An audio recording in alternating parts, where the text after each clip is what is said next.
Let's get our day rolling now with Scott Bauer. He is the CEO of Prosper Trading Academy, here to talk earnings. So this is a big topic for traders. It is huge, and earnings is really a great time to trade. A lot of people get scared of earnings because of the volatility, because the expected moves are much bigger than normal, and because sometimes good earnings doesn't mean that a stock does well after earnings. Sometimes it sells on the news. Absolutely, no question about it. And sometimes earnings can be good or bad, but it all depends on guidance. So that's why we see volatility, implied volatility, option volatility higher going into earnings, because the market is typically expecting larger than average moves. When you look at earnings as an event, how does that compare to maybe some other trading opportunities in the market? Is it maybe a number one with you, do you think, as a trader? To me, it's number one, because there's always going to be something to do around earnings, typically around volatility. My expertise in trading that I've done for the last almost 30 years trades around volatility.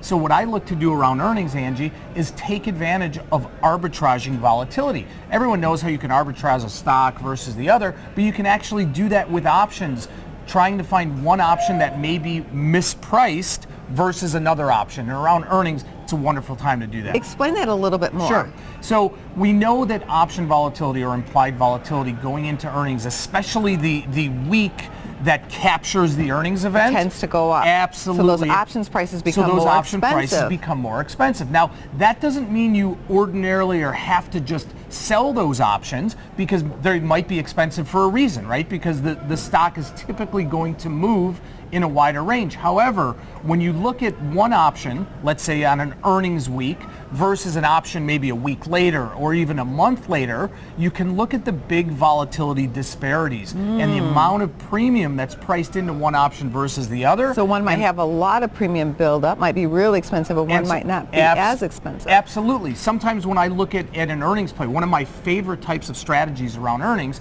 is a calendar spread. Sell one option that's expiring close, that has just so much premium built into it, and buying one that's further out. The next month. Exactly. And the way that I explain that to people is, okay, I want to buy this option that's out maybe 2 weeks or 4 weeks, and I'm going to finance it by selling an option that is closer dated. And I love looking at calendar types of spreads, whether they're call spreads or put spreads, going into earnings. Scott, thanks for revealing your trading strategy here. Absolutely. Thanks, Ange. For more Business First AM, check us out on social media. We're on Facebook, YouTube, and Twitter. And go to businessfirstam.com for where to see our show on TV.